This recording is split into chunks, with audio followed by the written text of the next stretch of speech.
오늘 우리에게 부활절에 주신 말씀은 요한복음 20장 11절부터 18절입니다.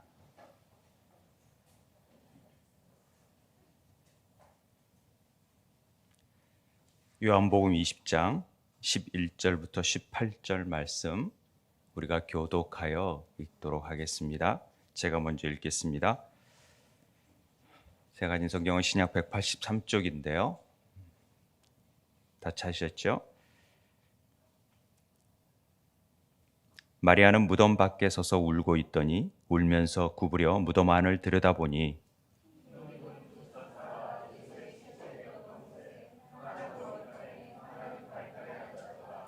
천사들이 이르되 여자여 어찌하여 우느냐 이르되 사람들이 내 주님을 옮겨다가 어디 두었는지 내가 알지 못함이니이다.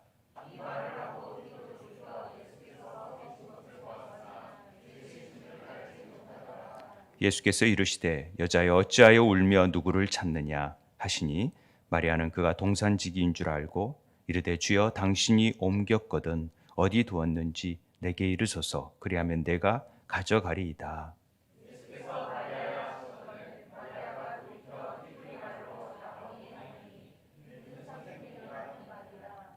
예수께서 이르시되 나를 붙들지 말라 내가 아직 아버지께로 올라가지 아니하였노라.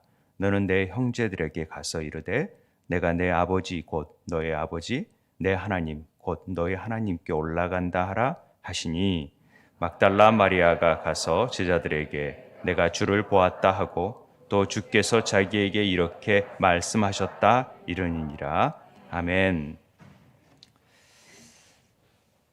오늘은 우리 기독교 절기 가운데에서 가장 기쁘고 또 복되고 소망이 넘치는 날 절기하면은 부활주의 그리고 오늘이 바로 그 부활절을 기념하는 절기입니다. 요즘 가뜩이나 우리가 어려운 시대를 살고 있잖아요. 코로나 물론 이제 종식이 곧 된다고 합니다만은 아직 그게 어떻게 또 변이가 될지 모르는 상황, 그런 불확실성의 상황 속에서 경제적으로는 뭐 인플레가 있다 그러고 정치적으로도 진영 논리에 갇혀서 막 서로를 견제하고 헐뜯고 또 전쟁의 소문은 이렇게 들려지고 있고 이런 일들이 점점 우리를 더 힘들게 하는 이러한 때에 여전히 하나님은 예수 그리스도가 살아계시고 부활하셨고 우리에게 소망이라는 사실을 다시 한번 경각시켜주는 부활절기가 있다는 것이 우리에겐 큰 힘이 되는 줄 믿습니다. 아까 우리 기도했지만은 우리가 이 부활의 아침 가운데 새롭게 다시 리셋하면서 새 힘을 받는 그런 한 주간이 되길 바랍니다. 한국 교회가 이 부활의 소망이 다시금 울려 퍼지고 그걸 통해서 새로워질 수 있었으면 참 좋겠습니다. 양평에 가면은 그런 소망을 담은 교회가 하나 있습니다. 가정사역을 담당하신 송기론 목사님께서 양평에다가 예쁜 교회를 세우셨어요. 아주 작지만은 여러분 보셨을지 모르겠어요. 이게 청란교회입니다. 청란. 처음에 이렇게 안 만들었다가 다시 이렇게 청색으로 이렇게 바꾸었는데 부활과 생명 또 희망을 상징하는 달걀 모양으로 예배당을 지었어요. 한번 들어가 보시면은 작은 혼자 예배드릴 수 있는 곳인데 아주 아름답게 꾸며져 있어요. 양평이니까 멀지 않습니다. 우리가 오늘 부활절 달걀을 우리 교회학교 준비해서 나눠드리는데 하나씩 받으셔서 먹으시면서 한국 교회를 위해서 좀 기도했으면 좋겠습니다. 여전히 교회가 소망이고 많은 조롱과 질시를 받는 교회지만은 이 교회가 다시 빛과 소금의 역할을 감당하고 사회에 더 큰 영향력을 미치는 교회가 될 수 있도록 기도해 주시기 바랍니다. 오늘은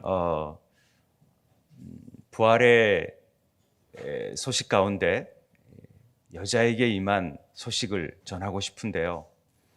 그 전에 신대원 때 제가 굉장히 존경하고 또 많은 아마 목회자들은 이분의 영향을 많이 받았다고 저는 생각을 합니다. 그분이 뭐냐면 독일의 신학자인 유리겐 몰트만이라는 사람입니다.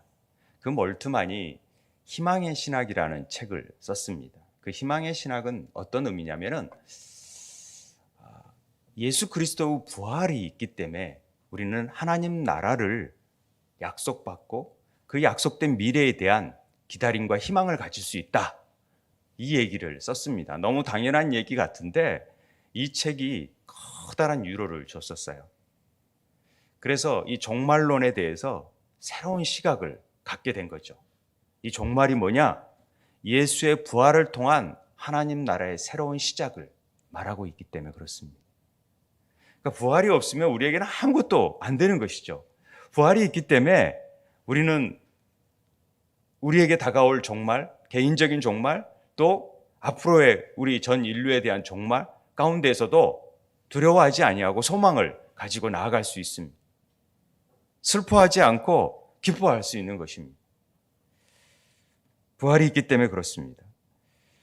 그런데 이 몰트만이 한국에 와서 이제 저 신학교 때 오셨는데 그때 이 강의를 할 때 굉장히 기억에 남는 말을 남겼어요. 그 말이 뭐냐면 한국 교회는 보니까 십자가 신학은 있는데 부활의 신학은 없다. 이게 무슨 말일까? 한국 교회는 이 한해 정서가 있어서 그런지 몰라도 굉장히 십자가로 묵상을 잘하고 많이 울고 부르짖고 그러는데 왜 주일날 이렇게 기뻐하지 않고 막 늘 감사하면서 감격적인 부활의 소망은 좀 없는 듯한 느낌이 든다. 이런 표현을 썼었어요. 근데 굉장히 제게 남아 있었어요. 왜냐하면 사실 우리가 성만찬 같은 경우만 보더라도 예수의 피 하면은 눈물을 흘리고 슬프고 막 이런 느낌이 많잖아요.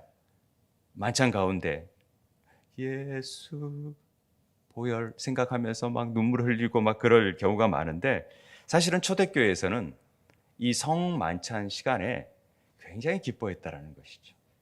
십자가가 있었지만은 그 가운데 부활의 소망을 예수님이 살아계셨기 때문에 우리는 너무 기쁘다 하고 십자가를 기념하지만은 부활하신 주님을 축하하고 감사하고 막 그것을 재현하기 위해서 그것을 긍정적으로 표현하기 위해서 힘썼다라는 것입니다.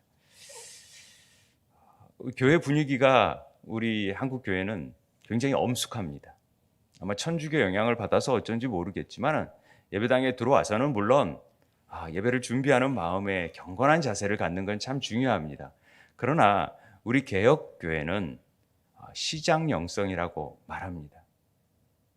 제가 한 말이 아니라 왜냐하면 우리는 늘 기뻐하고 즐거워하고 왔냐고 이렇게 축하하고 좀 시끌벅적한 그런 영성이다 이렇게 표현할 정도로 한국 교회는 좀 그런 분위기라는 것이죠. 그런다고 막 예배당에 들어와서 무조건 막 웃고 막 까불고 그러자는 것이 아니라 예배당 밖에서는 언제든지 이렇게 기쁘게 맞이할 수 있었으면 좋겠다라는 것입니다. 그만큼 우리는 이 예배를 축제로 즐겁게 여겨야 된다는 것이죠. 그래서 주일은 리들 리스트, 작은 부활절이라고 하는 것입니다. 주일 삶이 가장 기쁘고 가장 즐겁고 복된 시간이 되어야 된다는 것입니다. 오늘 부활의 그 기쁜 소식이 여러분 삶과 가정 안에서도 이런 어려운 상황 가운데서도 기쁨의 소식이 되길 바랍니다. 예수님께서 십자가를 지시고 운명하셨습니다. 그리고 그 돌아가신 시체를 아리마대 사람 요셉과 니고데모가 가져다가 잘 시체를 향품을 넣어서 세마포를 싸가지고 염을 아마 아리마대 요셉의 무덤에 장사를 지냈다고 기록되어 있습니다. 그런데 예수님께서 약속하신 대로 사흘 만에 부활하신 것이죠. 오늘 20장 1절에서 그렇게 얘기합니다. 안식 후 첫날 일찍이 아직 어두울 때 막달라 마리아가 무덤에 와서 돌이 무덤에서 옮겨진 것을 보고 이렇게 시작을 하지요. 20장 1절이 예수님이 돌아가신 다음에 무덤에서 이제 시체를 안장한 다음에 나온 안식 후 첫날, 이 안식 후 첫날이라는 것은 안식이 토요일이니까 토요일 다음 날, 첫날, 주일이죠. 주일이 우리는 첫날입니다. 그래서 달력에서 주일이 기독교인의 달력은 첫날이 돼 있어요. 앞에 돼 있죠. 이게 안식한 다음에 첫날이면 8번째가 될 수 있고 첫날이 되어질 수 있는 것입니다. 다시 첫날 회복, 이게 반복되니까. 그런데 8일째 우리는 할례를 받잖아요. 그것은 우리가 새롭게 거듭났고 새로워진다는 의미가 있는 거예요. 부활의 생명을 얻었다라는 의미로서 8일 만에 할례를 받는 의미가 되지 않습니까? 그렇기 때문에 우리는 안식일을 지키는 게 아니라 그 부활하신 주님의 은혜를 누리고자 주일을 지키는 것이죠. 그러니까 이건 뭐 늘 말씀드렸으니까. 그래서 우리는 부활 신앙을 가지고 있는 것이죠. 십자가 신앙보다도 또 부활 신앙의 무게가 더 있다라고 볼 수 있습니다. 어쨌든 막달라 마리아는 무덤에 돌이 옮겨진 것을 보고 걱정하는 거죠. 이게 예수님의 시체가 부활하셨다라는 것은 상상을 못하고 누군가가 예수님의 시체를 또 가져갔구나. 못된 사람들이 그랬나? 아니면 어떤 사람들이 그랬나? 도대체 왜 이러지? 그러면서 막 걱정하고 놀라서 아마 제자들에게 달려갔던 것 같습니다. 그러니까 시몬 베드로하고 어떤 제자들이 무슨 소리야? 그러면서 막 달려온 거죠. 그 시몬 베드로가 들어가서 보니까 정말 세마포가 그대로 놓여져 있고 수건도 놓여져 있고 있는 모습들이 보여지니까 이거 정말 누군가가 이거 가져갔다, 시체를. 이런 생각이 든 겁니다. 그걸 요한복음 9절에 우리가 읽었던 그 앞절에 20장 9절에 그들은 성경에 그가 죽은 자 가운데서 다시 살아나야 하리라 하신 말씀을 아직 알지 못하더라. 유대인들의 사고방식에서는 이제 나중에 때가 되면 그때 부활한다라는, 바리새인들은 그렇게 생각을 했죠. 사두개인은 부활이 없다고 생각을 하고. 그런데 여기에서 왜 가로를 쳤냐? 원문에는 가로가 없거든요. 그런데 왜 가로를 쳐놓은 거죠? 이건 지금은 상황을 묘사한 게 아니라 요한 개인의 생각을 분명히 집어넣었다라는 측면에서 가로를 쳐놨다라고 얘기들을 하더라고요. 그러니까 지금 이 상황을 요한은 분명하게 기록하고 싶은 거예요. 지금 이 상황 속에서는 예수님이 부활한지를 전혀 제자들이 깨닫지 못했다라는 부분을 강조한 것입니다. 그러니까 시체만 없어진 거에 대해서 슬퍼하고 이 시체가 어디 갔지? 도대체 우리 예수님 시체를 누가 가져간 거예요? 이러면서 막달라가 막 울고 있었어요. 슬퍼하면서. 그게 오늘 본문 11절입니다. 마리아는 무덤 밖에서 울고 있더니 울면서 구부려 무덤 안을 들여다보니까 지금 막 울고 왜 어떻게 된 거지? 하고 본 겁니다. 여러분, 여기서 우리가 좀 주의 있게 봐야 될 것 하나가 뭐냐면요. 요한복음을 보면서 이 빈 무덤을 최초로 확인한 사람이 이 막달라 마리아라는 부분에 대해서 한 번쯤 생각을 해봐야 된다는 것입니다. 아니, 이왕이면 제자들이 먼저 알고 제자들에게도 더 먼저 나타나셔야 되는 게 우리 상식인데 왜 예수님은 부활의 제일 처음 소식을 이 막달라 마리아 여자에게 나타났는지 한번 생각해 봐야 된다는 것입니다. 요한복음은 영적인 복음이니까 이 부분을 우리는 놓치지 말아야 되는 것이죠. 그래서 부활의 처음 등장이 여자에게 나타났다는 것입니다. 어떤 글에 보니까 왜 여자에게 나타났냐 했더니 그렇게 써져 있더라고요. 여자에게 나타나야 입이 싸가지고 온 동네에 쫙 소문을 낼 것이기 때문에 여자에게 나타났다. 이런 표현을 쓰면은 여성 비하한다고 제가 제가 쓴 게 아니니까 그렇게 써져 있는 걸 제가 읽은 거니까 이해해 주시기 바랍니다. 요새는 남자들이 더 입이 싼 것 같아요. 남자들도 예전은 여자들이 맨날 집에 있다 보니까 그렇게 모여 있다 보니까 그렇게 얘기가 많이 돌아갔던 거고 요새는 다 일하니까 남자들이 또 집에 있는 분들이 많으니까 그러니까 뭐 어떤 건지는 모르겠지만 좌우간 그런 우스갯소리를 했습니다. 정말로 그 창녀인 막달라 마리아에게 나타나서 그걸 소문을 퍼뜨리려고 그런 것은 아니라고 생각이 듭니다만은 최초의 부활의 목격자가 여자라는 사실을 우리는 주목해야 됩니다. 성경에서 남자, 여자의 부분을 우리 성도들은 많이 알고 있다고 생각을 합니다. 남자와 여자를 지으셨잖아요. 그러면 첫 번째 아담은 누구예요? 아담이죠. 그러면 두 번째 아담이 누구예요? 예수 그리스도시죠. 우리가 그 정도는 알고 있죠. 왜냐하면 뒤에 성경에 나오니까. 그러면 첫 번째 여자는 누구예요? 하와죠. 두 번째 여자는 누구예요? 마리아입니까? 마리아예요. 마리아예요. 두 번째 여자가? 교회예요. 교회. 그 얘기를 계속 드리잖아요. 사사할 때도 그랬고 계속 제가 성경에서 두 번째 여자는 교회예요. 교회가 우리고 우리가 마리아예요. 그렇게 보시면 돼요. 그래서 최초에 그 에베소서에 보면은 아내들이여 자기 남편에게 복종하라 그러면서 항상 하시는 말이 그리스도께서 교회의 머리됨과 같이 또 남편들아 아내 사랑하기를 그리스도께서 교회를 사랑하시고 교회를 위하여 자신을 주신 같이 하라. 계속 남자 여자를 남편 아내를 그리스도와 교회를 사실은 이 그리스도와 교회를 얘기하기 위해서 남자와 여자를 끌어들인 거예요. 그래서 이 비밀이 그리스도와 교회에 대해서 말하고 싶은 거예요. 이 비밀을. 너무나 큰 비밀을. 그러니까 결과적으로는 신랑 대신 예수 그리스도와 함께 우리는 신부로서 교회는 신부로서 맞이하는.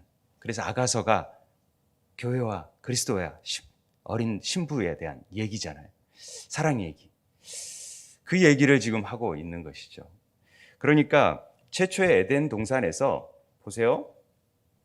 하와가 죄를 선악과를 먹죠. 그러면서 아담에게 이거 한번 먹어보라고 얘기하잖아요. 그러니까 아담이 먹어요. 그럴 때 하나님은 아담에게 얘기합니다.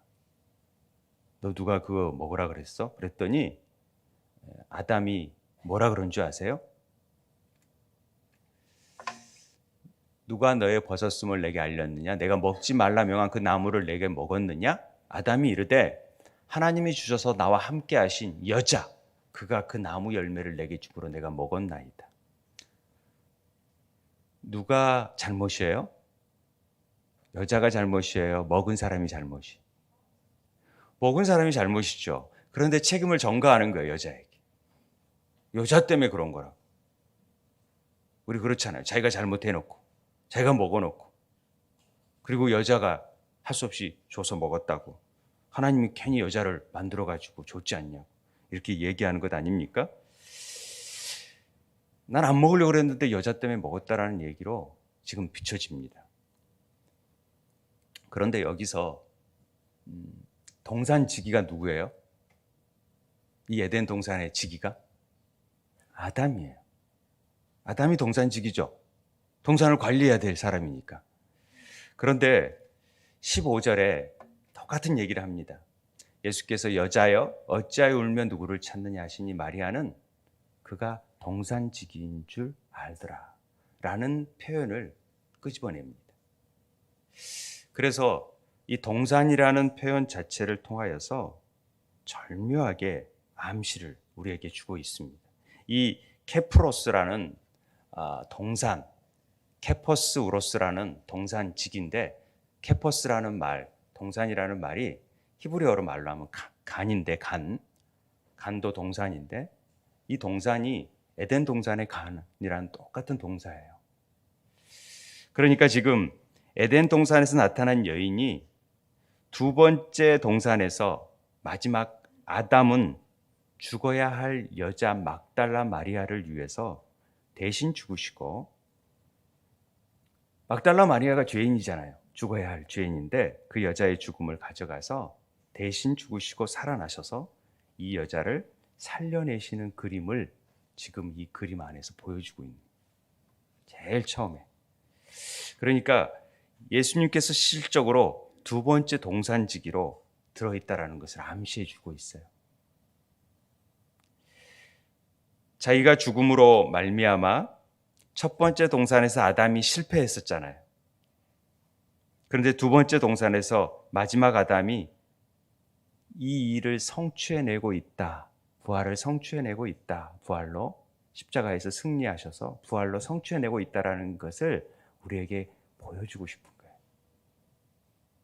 이걸 놓쳐서는 안 돼요. 요한은 부활을 통해서 이 에덴이 회복되고 있다라는 것을 가르쳐주고 싶은 것이죠. 이게 성경에서 구원이다, 이게 복이다 라고 말하고 있는 대목입니다. 그래서 여자여 라는 대목을 강조하고 있는 것이죠. 우리에게 주어진 구원과 복은 그 여자가 바로 교회고 그 여자가 바로 우리라는 사실입니다. 그래서 교회를 어린 양의 신부라고 얘기하는 것이고, 결국 교회는 마리아라는 거죠. 우리라는 거죠. 그래서 십자가 주변에 많은 마리아들이 나오는 것입니다. 막달라 마리아, 무슨 마리아, 마리아, 알았단 마리아. 마리아의 어원이 여러분 잘 아시죠? 미리암이 메리에서 나온 말이니까 반역하다, 완고하다 라는 뜻이에요. 그리고 마라에서도 나왔다고 그랬죠? 마라가 쓴맛이라는 뜻이잖아요.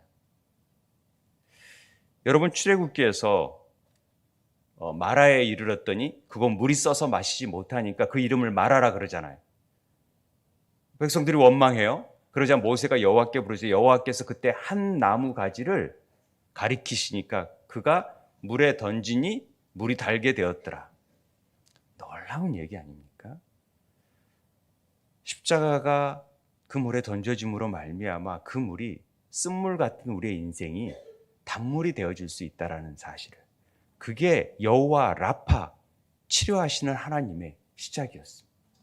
우리를 회복하시는 하나님의 놀라운 섭리가 이 가운데, 부활 가운데 있다라는 것을 우리는 잊지 말라는 것이죠. 부활이 있기 때문에 우리는 치유가 있게 되는 것입니다. 다시 삶이 있기 때문에 우리에게는 소망이 있게 되는 것이죠. 죽음을 뛰어넘는, 사망의 권세를 뛰어넘는 하나님의 능력이 나타나는 것입니다. 이게 우리 구원이고 이게 십자가와 부활이라는 것을 우리에게 가르쳐 주는 것입니다. 그래서 부활할 때 울 일이 아니라는 것이죠. 분명히 그 뒤에 이루어진 일을 안다면 막달라 마리아가 울었겠습니까? 아닙니다. 오히려 기쁘고 춤춰야 했을 것입니다. 부활의 소식은 우리의 울음을 기쁨으로 바꾸는 능력이 있습니다.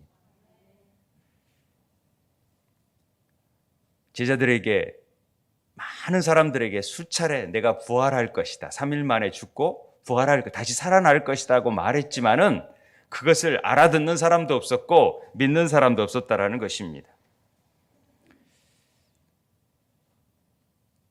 오늘 부활의 소식을 그냥 내 생일보다도 못하게 여기는 분들이 참 많아요.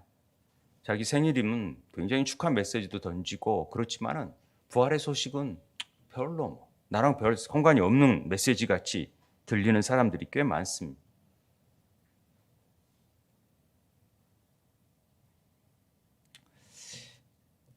막달라 마리아가 진짜 예수님이 부활하셨다는 것을 알았다면 울었을까요? 우리가 볼 때 막달라 마리아가 굉장히 예수님을 특별하게 생각했구나, 각별했구나, 참 기특하다라고 말할까요? 아니죠. 아니, 내가 뻔히 살아나고 있는데 왜 저렇게 울고 있지? 안타까워 할 수밖에 없다라는 것입니다.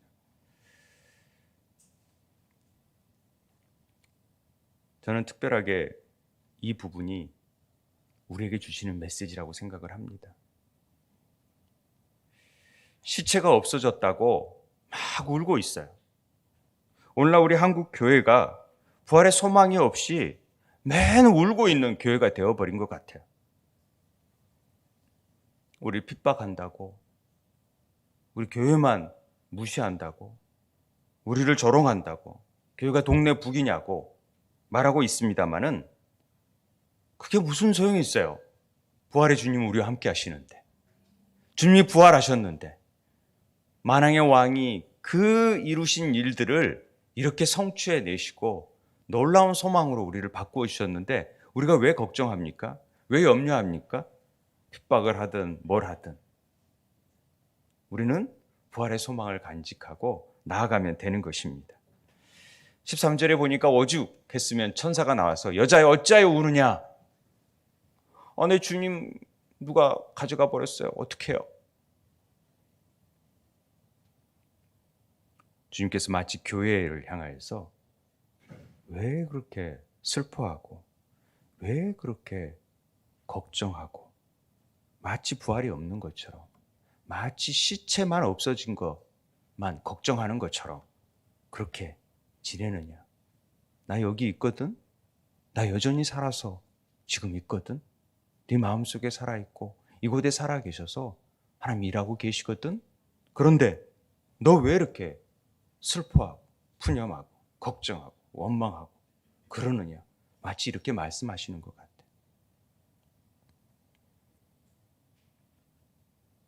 코로나로 사람 만나기도 어렵고 영혼 구원에 열매도 맺기도 어렵고 이런 일 저런 일 보니까 주님 일 안 하시는 것 같고 도대체 하나님 살아계시는지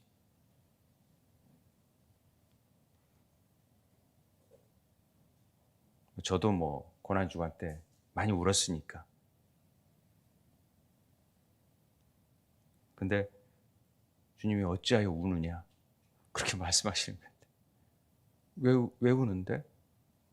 내가 지금 여전히 일하고 있고 내가 놀라운 일을 할 건데 왜 걱정해? 왜 환경을 바라봐? 내가 여전히 살아있는데? 여러분 이 음성이 들었으면 좋겠습니다.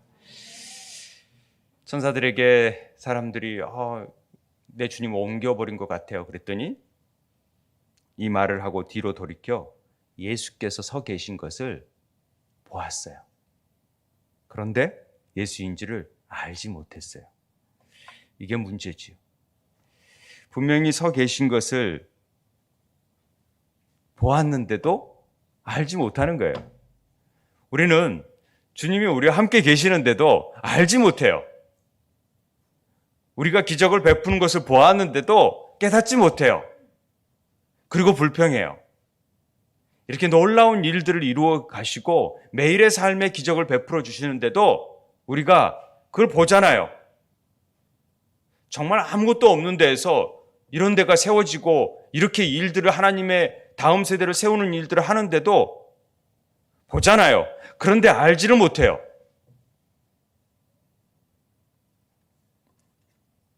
누가복음에 엠마오의 제자들이 나옵니다. 가까이서 주님과 동행합니다. 얘기를 나눕니다. 근데 그들의 눈이 가려져서 그인 줄 알아보지 못한다. 이런 표현이 나옵니다. 때는 우리의 눈들이 많이 가려워져서 부활의 주님을 못 보니까 늘 십자가만 생각하는 거예요. 그런데 제자들에게 예수님이 자기에 대한 이야기를 풀어주세요. 말씀을 들려주세요. 그리고 말씀을 읽게 하세요. 그리고 그 말씀을 깨달으니까 가슴이 뜨거워지더라. 뜨거워지더라. 예수님을 봤을 때 몰랐어요. 만졌을 때도 몰랐어요. 떡을 떼어주고 십자가를 상징하는 의미를 그들에게 알려주고 풀어주니까 그제서야 말씀이 이해되기 시작한 거예요. 그러니까 보여지기 시작한 거예요. 예수님이네. 그런데 뿅 하고 사라져 버리세요. 예수님이시구나 했는데 엠마오 제자들이 봤는데 예수님이 안 계셔. 이게 뭔죠? 이게 뭐죠? 이게? 신앙이라는 것은요. 눈에 보이는 것으로 하는 게 아니라는 것을 우리에게 여기서 가르쳐 줍니다. 그러니까 눈이 뜨이자마자 주님은 없는 거예요. 구약 때까지는 예수님이 나타나셔야 되고 기적이 나타나야 되고 보여져야 돼요. 예수님이 십자가를 지시기 전까지는 다 구약이라고 보면 돼요. 그런데 그렇기 때문에 기적이 많이 일어나야 돼요. 그러나 성령이 오시고 믿음이 오셨잖아요. 믿음이 우리에게 있잖아요. 믿음은 보이지 않는 것에 실체를 받아들이는 거예요. 그러니까 내 안에 믿음이 왔다는 증거가 뭐예요? 바로 하나님이 예수가 십자가에서 죽으시고 부활하신 것이 보이는 것이 아닌 믿음으로 받아들여지고 그것이 영광으로 나타날 수 있는 삶이 되어야 되는 것이죠. 현실에서 예수님은 안 보이세요. 그게 보여버리면 눈물이죠.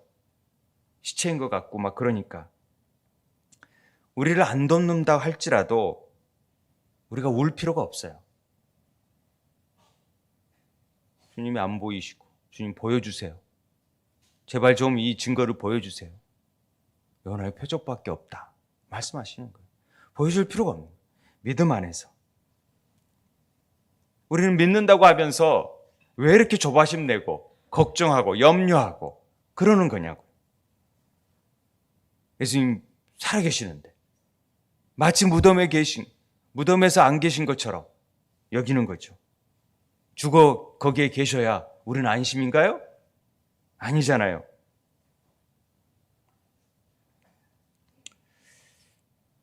현실에서 안 보이는 우리 예수님이 살아계셔요. 그리고 그분이 지금도 우리의 믿음 속에서 역사하고 계세요. 그런데 우리는 마치 내 눈에 보여서 시체라도 보여지면 안심하는 것처럼 여기는 그런 신앙에 있으면 안 된다라는 거죠. 여전히 살아계신 그 주님을 우리는 고백하고 있어야 됩니다. 기독교 신앙은 다른 종교들처럼 눈에 보이는 것을 얻어내는 것에 목적을 두고 사는 게 아니란 말입니다.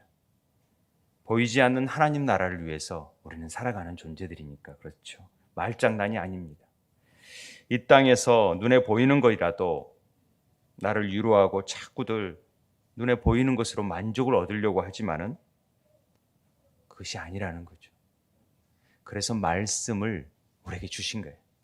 말씀을 보면서 깨닫고 가슴이 뜨거워질 때 진짜 눈이 떠지는 거예요.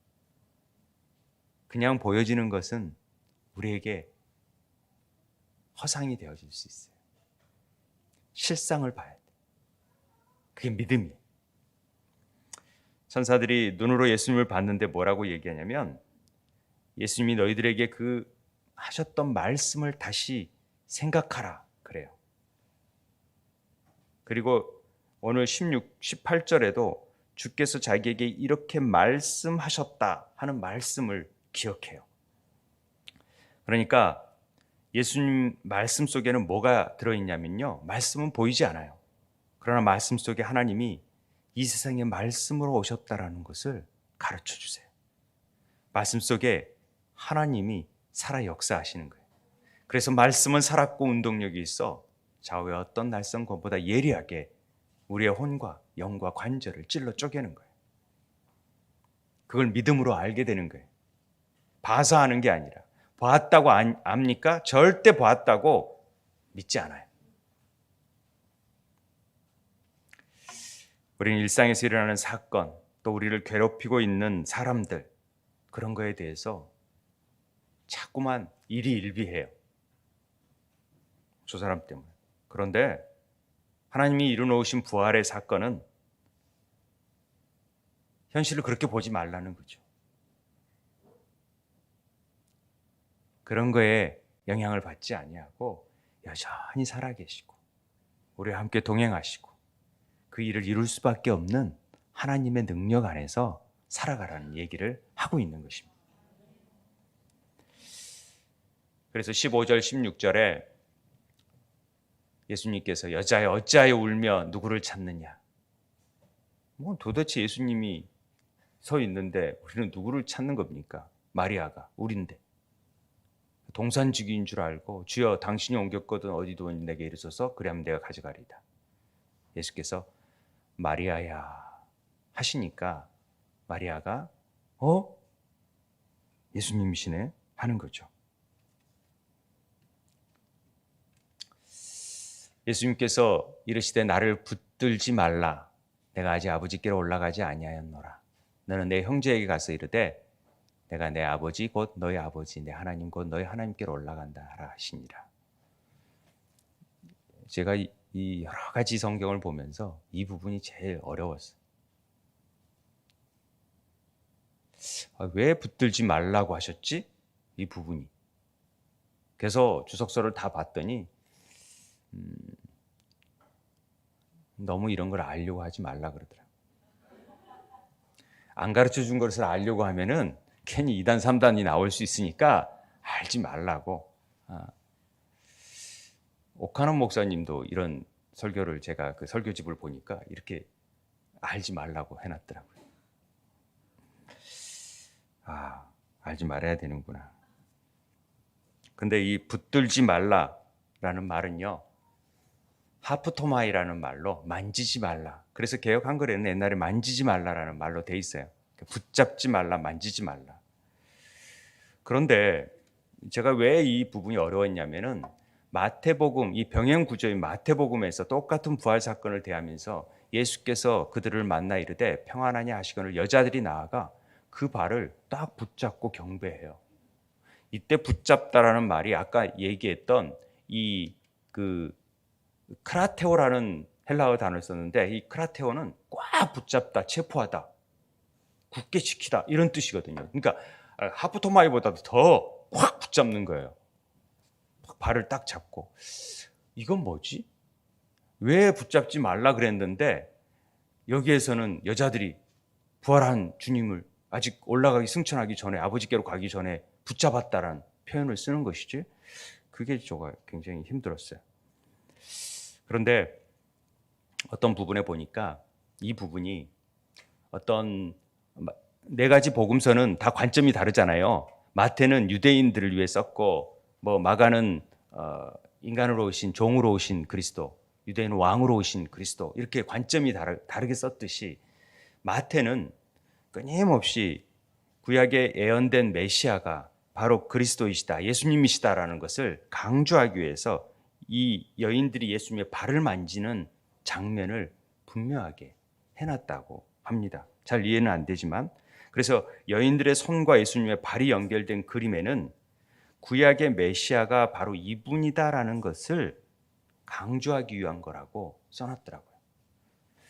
그리고 요한복음은 예수님의 신성을 많이 초점에 맞췄잖아요. 그러다 보니까 하나님이면서 온전한 인간이신 예수를 증거하시면서 만지지 말라라는 측면으로 얘기했다라는 것을 이렇게 써놓은 것을 제가 들었습니다. 좀 이해가 잘 안 되는 부분입니다. 그런데 저는 이 붙들지 말라라는 부분은 제 개인적인 생각으로는 이렇게 해석을 했습니다. 성경 전체에서 깃들어 있는 부분이 뭐냐면 아담이 선악과를 따먹잖아요. 따먹지 말아야 되는 거예요. 그런데 생명나무를 먹을까봐 어떻게 합니까? 창세기 3장에 보면은 에덴에서 범죄한 선악과를 먹은 아담과 하와를 쫓아내시고 뭐예요? 그룹들과 두루 도는 불칼, 우리가 화형검을 알고 있잖아요. 그 불칼을 두어서 생명나무를 지켜서 절대로 못 만지게 해요. 못 붙들게 해요. 못 먹게 해요. 이 부분을 묵상하면서 범죄한 인간이 선악의 문제를 스스로 해결할 수 없잖아요. 그래서 예수 그리스도가 오셨고 그래서 우리는 함부로 생명나무를 만져낼 수가 없어요. 선악의 문제가 해결되지 않고서는. 그래서 부활의 믿음을 갖지 않고서는 절대로 십자가를 거치고 부활을 갖지 않고 자기 부인의 삶이 이루어지지 않고서는 절대 만져서는 안 되는 거예요. 제가 그렇게 얘기를 해석을 했어요. 그러니까 우리 삶 속에서 이 부활의 신앙이 정말로 예수님이 정말 부활하셨구나 라는 그런 믿음이 없이 예수님을 만진다라는 것은 의미가 없다라는 거죠. 자기를 부인하고 자기 십자가를 지고 부활의 삶 속에서 하나님이 정말 살아 역사하시고 나와 함께 하시고 나는 죽음조차도 뛰어넘는 그 부활의 신앙이 내 삶 속에서 확고하게 있는 자들은 만져질 수 있어요. 그러나 그렇지 못한 자들은 아직 결국은 오순절을 통해서 성령을 받고 나서야 부활의 증인이 되어져서 뛰쳐나가잖아요. 우리는 너무나 빵의 문제, 또 성공의 문제, 육신의 정욕만을 위해서 기도하고 해결받기 위해서 예수님께 많이 나아가고 있잖아요.